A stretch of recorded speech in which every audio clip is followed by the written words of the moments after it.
The great chamber floated in the darkness between stars. It was older than most civilizations in the galaxy. The walls were made of crystal that had been grown over 10,000 years. Inside this chamber, the 12 members of the Cosmic Council sat in a perfect circle. They had ruled the galaxy for longer than anyone could remember. High Arbiter raised one of his 6 arms and called for silence. His skin was smooth and gray. His eyes were like black pools that showed no emotion. He was the leader of the council, and his word was law. "We have a problem," said. His voice was calm, but everyone in the chamber felt the weight of his words. "The humans have refused our terms." A murmur went through the chamber. The other council members shifted in their seats.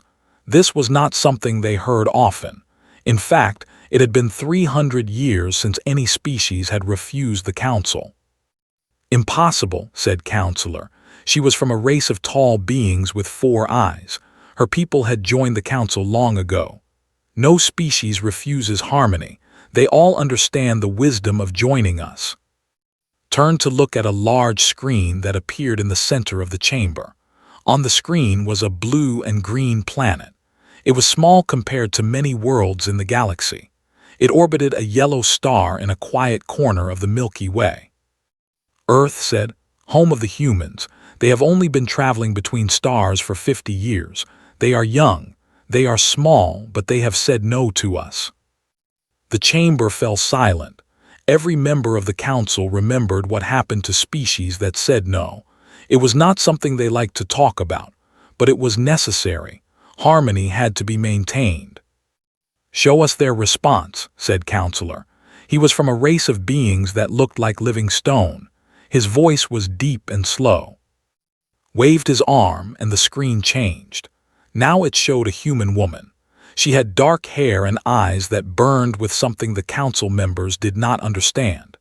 She wore a uniform with symbols they had learned meant she was a leader among her people. "I am Admiral Sarah of the United Earth Fleet," the woman said on the recording. "We have received your terms. We have discussed them with our leaders and our people, and we must decline." Another murmur went through the chamber. Counselor leaned forward in her seat. "The Cosmic Council offers us harmony," Admiral continued. "You say we must give up our weapons. You say we must accept your laws. You say we must let your ships patrol our space. You say this is for peace." The woman paused. Her jaw was tight. "But we have read the histories. We know what harmony means to you. It means control. It means we lose our freedom. It means we become servants to your will." Watch the recording with no expression on his face. "Humanity will not kneel," Admiral said. "We will not give up our weapons. We will not accept your patrols. We will not trade our freedom for your false peace. If you want harmony with humanity, you must treat us as equals. If you cannot do that, then stay away from our space." The recording ended. The chamber was quiet for a long moment. "This is unacceptable," Counselor finally said. "They are primitive. They have only a few hundred ships. We have thousands. They cannot stand against us." "She speaks of freedom," Counselor said slowly. "I have not heard that word in a very long time." Looked at him sharply. "Freedom is chaos. Freedom is war. We learned this lesson long ago. That is why we created harmony. That is why we bring order to the galaxy." The other council members nodded. They had all heard this truth many times. Species that were free fought each other. They destroyed themselves. The council saved them from this fate by bringing them into harmony. "What do we do?" asked Counselor. She was small and quick, with silver skin that reflected the light. "Do we send the fleet?" Considered the question. In the past, when a species refused harmony, the council had sent ships, many ships. The fighting was always short. The species would surrender or be destroyed. Then harmony would be restored. "Yes," said at last. "We will give them one more chance. We will send ambassador to speak with them. If they still refuse, we will send the Harmony Fleet." Far across the galaxy, on the planet Earth, Admiral Sarah stood on the bridge of her flagship. The ship was called the Defiant. It was the largest warship humanity had ever built. but knew it was still small compared to what the Council could send against them. "Admiral," said Captain James. He was her second in command, a man with gray hair and steady hands. "Are you sure about this? The Council has never been defeated. They rule half the galaxy." Looked out at the stars through the bridge window. She thought about her daughter, who was 8 years old and loved to look at those same stars. She thought about all the children on Earth who dreamed of exploring the galaxy. "I am sure," she said. "I have read the classified reports. I know what the Council does to species that accept their harmony. They take away weapons first. Then they take away the right to travel freely. Then they take away the right to speak freely. In the end, those species become slaves who do not even know they are slaves." Nodded slowly. He had read the same reports. "The accepted harmony 200 years ago," continued. "Now they work in the Council's minds. The accepted harmony 100 years ago. Now they serve as laborers on Council ships. This is what harmony means. This is what they want for us." "So we fight," said. "So we fight," agreed. "Not because we want war, but because some things are worth fighting for. Freedom is one of those things." An alarm sounded on the bridge. One of the young officers looked up from his station with wide eyes. "Admiral," he said, "we have detected a ship entering our solar system. It is a Council vessel. They are broadcasting a request to speak with you." Straightened her uniform and lifted her chin. "Let them come," she said, "but tell our ships to stay ready. I do not trust the Council to keep their word." The Council ship arrived at Earth 3 hours later. It was a beautiful vessel, all smooth curves and glowing lights, but knew that beauty hid weapons that could destroy cities. She met the ambassador in a conference room on a space station orbiting Earth. Ambassador was a tall being with pale blue skin and eyes that seemed to glow from within. He moved with the grace of someone who had never known fear. Behind him stood 2 guards in armor that looked like liquid metal. "Admiral," said. His voice was smooth and pleasant. "I come with a message from the High Arbiter himself." "I am listening," said. She did not sit down. Neither did the soldiers who stood behind her. "The Council is willing to be generous," said. "We understand that your species is young. You do not yet understand the ways of the galaxy. We are prepared to give you more time. 10 years to prepare your people for harmony. 10 years to learn the wisdom of our ways." Looked at him for a long moment. "And if we still refuse after 10 years?" His glowing eyes flickered. "Then we will have no choice. The Harmony fleet will come. Your world will burn. Your people will be scattered across 100 worlds as workers and servants. This is not what we want, but harmony must be maintained." Felt anger rise in her chest, but she kept her face calm. "I have a counteroffer," she said. "Leave us alone. Let us live as we choose. We will not attack you. We will not threaten you. We simply want to be free." Shook his head slowly. "That is not possible. A species outside the harmony is a threat to the harmony. This is the law. This is the truth. There can be no exceptions." Nodded. She had expected this answer. "Then we have nothing more to say to each other. Return to your masters. Tell them that humanity will never accept their chains. Tell them that if they send their fleet, we will fight. And tell them this: we may be small and we may be young, but we will never stop fighting for our freedom." Stared at her for a long moment. Something like curiosity flickered in his glowing eyes. "You are different from other species," he said quietly. "Most are afraid when they learn of our power, but you show no fear." "We have plenty of fear," admitted. "But we have something stronger than fear. We have each other, we have hope, and we have the will to fight for what matters." Turned and walked toward the door. At the threshold he paused and looked back. "I will tell the Council what you have said, but I warn you, Admiral, the Harmony fleet has never been defeated. When they come, your hope will die." "Perhaps," said, "or perhaps you will learn something new about the universe." Left, stood alone in the conference room for a moment, thinking about what was coming. Then she walked back to her shuttle. There was work to do. Humanity had to prepare for war. 6 months passed after Ambassador returned to the Council. In those 6 months, humanity worked harder than they had ever worked before. Factories built new ships day and night. Scientists created new weapons. Soldiers trained for battles in space. Every person on Earth and in the colonies knew that the survival of their species depended on what they did next. Admiral traveled to every human world and station. She gave speeches that made people cry and cheer. She promised that humanity would survive. She promised that they would remain free. And slowly, the fear in people's hearts changed to determination. "We are not victims," she told them. "We are not sheep waiting for the wolves. We are humans. We have survived ice ages and plagues and wars among ourselves. We have climbed out of caves and reached for the stars. This is who we are. This is what we do. We face our challenges and we overcome them." The Council watched these preparations with cold eyes. They had seen other species try to resist. None had succeeded. The Harmony fleet was too powerful. The Council's technology was too advanced. In the end, the humans would fall like all the others. High Arbiter gathered the Council one final time before the fleet departed. "The humans have made their choice," he said. "Now they will face the consequences. In 3 months, their world will be ours. Their people will learn the true meaning of harmony." The Council members nodded in agreement. This was how it had always been. This was how it would always be. But far across the galaxy, Admiral looked at the stars and smiled.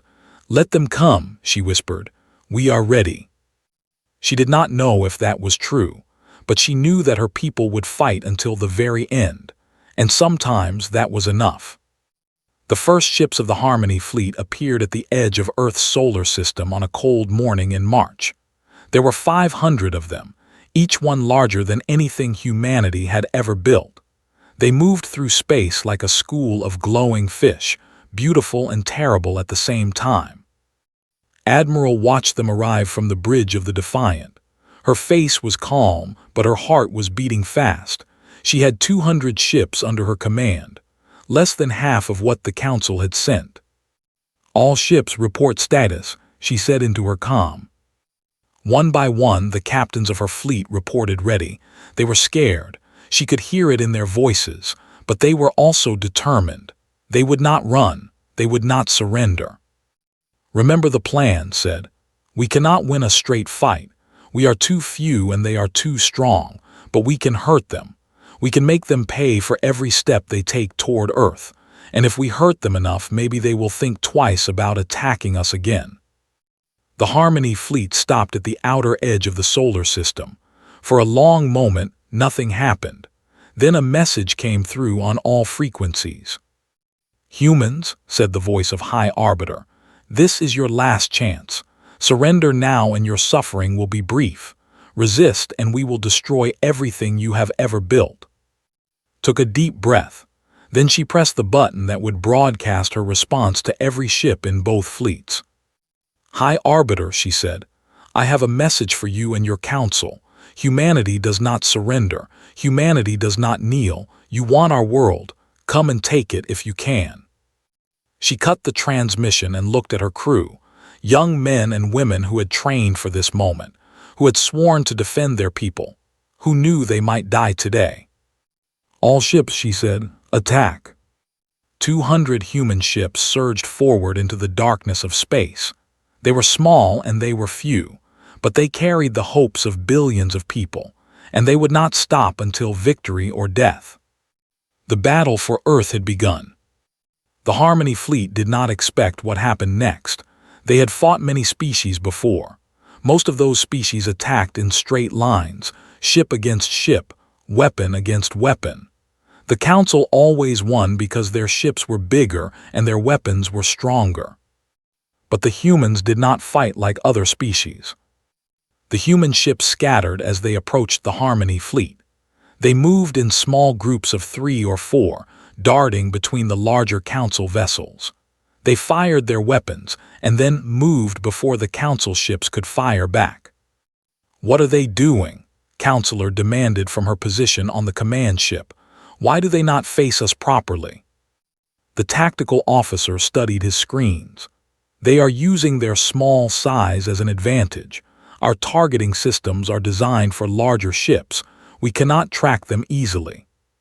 2 council ships exploded in bright flashes of light, then 2 more. The human ships were striking at weak points, at joints and power systems and sensor arrays. They were not trying to destroy the council fleet. They were trying to cripple it. Admiral watched the battle from the Defiant. Her ship was at the center of the human formation, directing the fight. She saw her pilots execute the tactics they had practiced for months. Hit and run, strike and fade, make them bleed. "Admiral, we have lost 12 ships," Captain reported. "But we have destroyed or disabled 47 council vessels." Nodded, the numbers were better than she had hoped, but they could not keep this up forever. Eventually, the council would adapt. Eventually, their greater numbers would matter. "Signal the fleet," she said. "Begin Phase 2. The human ships began to retreat toward Earth. But this was not a true retreat. It was a trap. They were leading the council fleet into a field of hidden weapons, satellites armed with missiles and energy beams that had been placed in orbit months ago. The Harmony fleet followed, believing the humans were running scared. They did not notice the satellites until it was too late. Space around them erupted in fire. Missiles came from every direction. Energy beams cut through hulls. Council ships exploded one after another. "This is impossible," Counselor screamed. "They tricked us, they laid a trap." The Council fleet lost 100 ships in 3 minutes. They retreated, trying to regroup. But the human ships followed them, continuing their attacks. On the bridge of the Defiant, Admiral allowed herself a small smile. They had hurt the Council badly. They had shown that humanity would not be easy prey. But she knew this was only the beginning. The Council had thousands more ships. They would send more, and more, until humanity was crushed or until the Council decided the cost was too high. "Signal all ships," she said. "Fall back to defensive positions. Repair what you can. They will be back." High Arbiter stood in the command center of his ship and stared at the damage reports. He had lost 150 ships. 150 ships against a species that had only been in space for 50 years. "How is this possible?" he asked quietly. No one answered. No one had an answer. Thought about the humans and their strange ways. They did not fight with honor. They did not face their enemies openly. They used tricks and traps and deception. And they were effective. For the first time in 300 years, felt something he had almost forgotten. A cold feeling in his chest, a heaviness in his mind. He felt doubt. But he pushed the feeling away. The Council had not ruled the galaxy for thousands of years by giving up. They would send more ships. They would learn the human tactics. They would adapt and overcome. "Send word to the outer colonies," he ordered. "Tell them to send reinforcements. We will return to Earth with 1,000 ships, 2,000 if necessary. The humans will fall. Harmony will be restored." But even as he gave the order, a small voice in his mind whispered a question he could not ignore. What if they are different? What if they cannot be defeated? He ignored the voice, but it would not go away. Far away on Earth, people looked up at the night sky and cheered. They had seen the flashes of battle. They knew their ships had survived the first attack. They knew they still had hope. Admiral stood on the bridge of the Defiant and watched her crew celebrate. She did not celebrate with them. She knew the truth. The Council would be back, and next time they would bring more ships. She thought about her daughter, safe in a shelter deep underground. She thought about all the children of Earth who were counting on her. "We bought ourselves time," she said quietly. "Now we need to use it." The war was far from over, but humanity had proven something important. They had proven they could fight. They had proven they could win battles. Now they needed to prove they could win a war. 3 months after the first battle of Earth, the Cosmic Council returned. This time they brought 2,000 ships. The sky around Earth was filled with their vessels, blocking out the stars. Admiral looked at the fleet arrayed against her and felt the weight of responsibility pressing down on her shoulders. She had 300 ships now, more than before, but still not enough, not nearly enough. But something else had changed in those 3 months, something the Council did not know about. "Admiral," Captain said, "we are receiving signals from outside the solar system, multiple signals. I think you need to see this." Walked to the sensor station. What she saw there made her heart stop. Ships, hundreds of ships, but they were not Council ships. They were vessels she did not recognize. Ships of different designs, different sizes, different colors, and they were all heading toward Earth. "Who are they?" she asked. The comm officer looked up with wide eyes. "They are broadcasting on an open channel, Admiral. They say they are a dozen other species. They say they saw what humanity did in the first battle. They say they want to help." Stared at the screen. The species the Council had conquered, the species who had lived under their harmony for centuries, they were coming. "Open a channel," she said. A moment later, a face appeared on the main screen. It was with green skin and large eyes. He looked old and tired, but there was fire in his gaze. "Admiral," he said, "I am commander of the Free Movement. We have lived under the Council's boot for 200 years. We thought resistance was impossible, but then we saw you fight. We saw that the Council could be hurt. You have given us hope. Now we will fight beside you." Behind him could see the bridges of other ships, captains, pilots, beings from worlds she had never heard of, all of them ready to fight. "Welcome," said, and her voice was thick with emotion. "Welcome to the resistance." The Second Battle of Earth was unlike anything the galaxy had ever seen. The Council fleet advanced, expecting to face only human ships. Instead, they found an alliance. Humans and a dozen other species fighting together against their common enemy. High Arbiter watched the battle unfold with growing horror. This was not supposed to happen. The species under his control were supposed to be peaceful. They were supposed to be obedient. They were not supposed to fight. But they were fighting, and they were winning. "How did we not see this coming?" Counselor demanded. "How did they organize without us knowing?" "Because we stopped watching them," admitted. "We believed the harmony was complete. We believed they had accepted their place. We were wrong." The battle raged for hours. Council ships fell by the dozens. The Alliance ships fell too, but they did not stop. They kept fighting with a fury that the Council had never seen before. Because they were not fighting for power. They were not fighting for territory.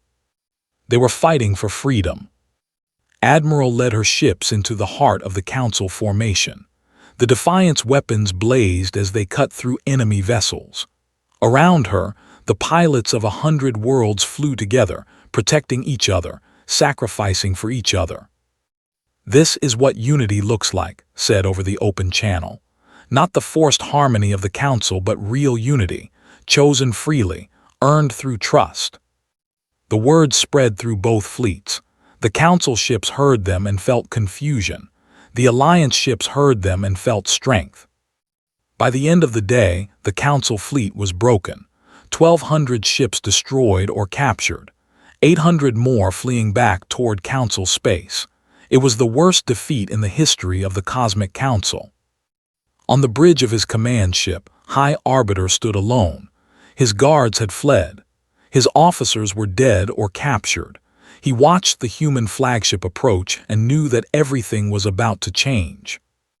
The door opened and Admiral walked in. She was not alone. Commander of the was with her. So was General of the leaders of free peoples standing together. "It is over," said. "Your fleet is destroyed. Your power is broken.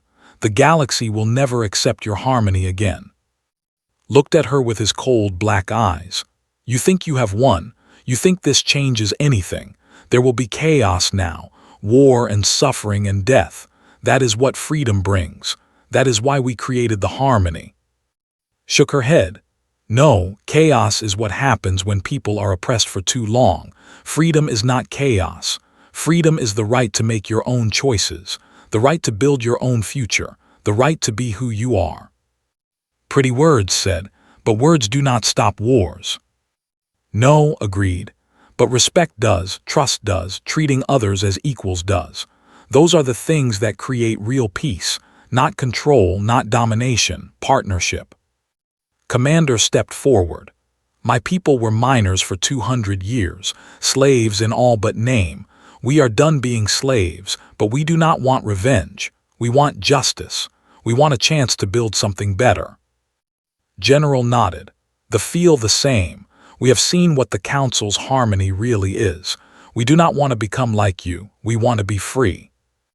Was silent for a long moment. Then he did something none of them expected. He laughed. It was not a cruel laugh or a mad laugh. It was the laugh of someone who has just realized something important. Perhaps you are right, he said quietly. Perhaps we were wrong all along. We thought we were protecting the galaxy, but we were only protecting ourselves, protecting our power. He looked at with new eyes. What will you do with me? Considered the question. She thought about justice and revenge and the difference between them. She thought about the kind of galaxy she wanted to build. You will answer for your crimes, she said, but fairly, in front of judges from every species. And if you are willing, you will help us build something new, something based on real harmony, not forced peace. Bowed his head. I do not know if I can change, he admitted. I have been what I am for a very long time, but I will try. It was not a perfect ending. There was still much work to do, wars to stop, worlds to free, wounds to heal, but it was a beginning. On Earth, people gathered in the streets to celebrate. On and in 100 other worlds, beings who had been slaves looked up at the stars with hope for the first time in generations. Admiral stood on the bridge of the Defiant and watched the celebration through the viewports. Captain stood beside her. What happens now? He asked. Smiled. Now we build. We build alliances based on trust, not fear. We build partnerships based on respect, not power. We build a galaxy where every species has a voice, where freedom is not just a word but a way of life. That sounds hard, said. It is, agreed. It is much harder than ruling through fear, but it is also much better, and it is the only way that lasts. She thought about her daughter, no longer hiding in a shelter but looking up at the stars with wonder. She thought about all the children of all the worlds who would grow up free because of what they had done here today. We showed them something, she said quietly. We showed them that you do not have to accept the world as it is. You can fight for something better. You can make a difference. That is what it means to be human. And now, that is what it means to be free. The stars stretched out before them, bright and endless. A galaxy of possibilities, a universe of hope. The Council had demanded harmony. Humanity had struck back. And in doing so, they had set the entire galaxy free. 1 year after the fall of the Cosmic Council, representatives from every known species gathered on Earth. The meeting took place in a great building that had been built for this purpose. It was called the Hall of Freedom, and it stood on an island in the middle of a blue ocean. Admiral walked through the halls of the building and marveled at what they had created. Delegates from 300 species talked and argued and negotiated. There was no fear here, no force, just beings trying to find common ground. It was messy, it was loud, it was chaotic. It was beautiful. Admiral called a familiar voice. She turned to see Commander approaching. In the year since the battle, he had become one of her closest friends. The leader wore robes of green and gold, the colors of his people's new flag. Commander, she said warmly, how are the negotiations going? Smiled, showing his pointed teeth. Slowly, they want more representation. They are arguing about trade routes, and the former council members are still learning how to ask for things instead of demand them. Democracy is hard, said. Yes, agreed. But it is also wonderful. My people have not had a voice for 200 years. Now we shout and argue and vote. Sometimes we lose, but even when we lose, we are still free. That is worth all the chaos."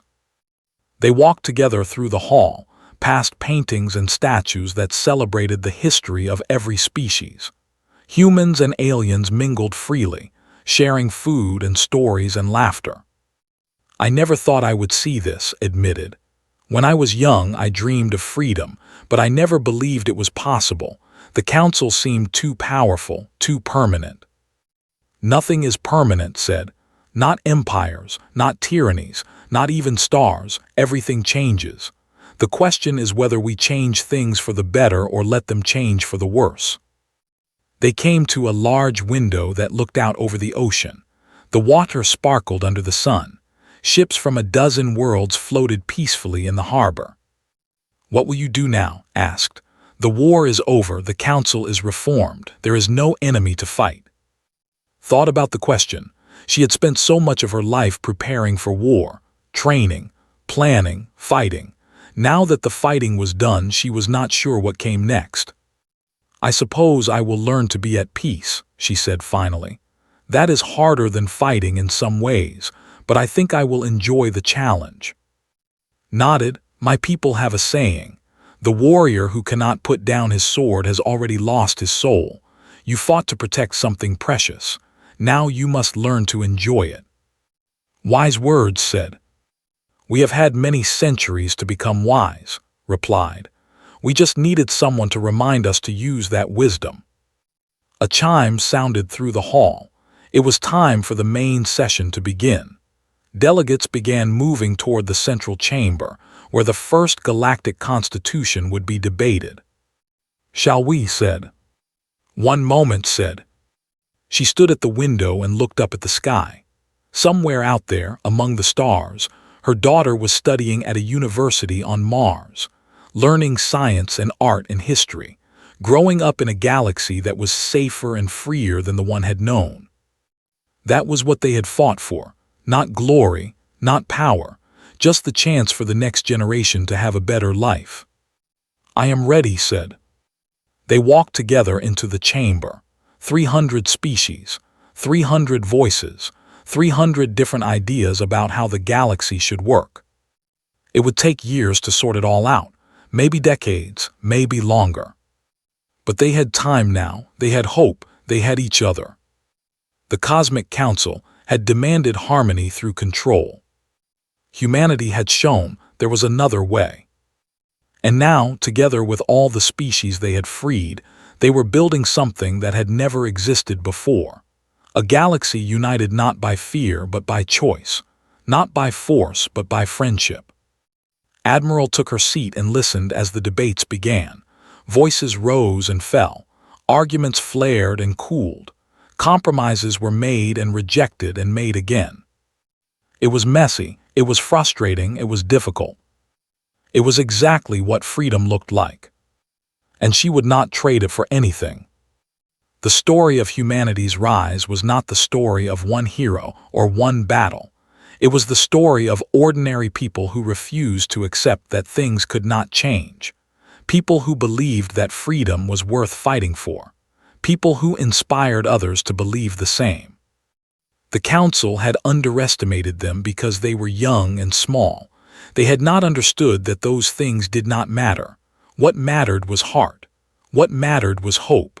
What mattered was the willingness to stand up for what was right, no matter the cost.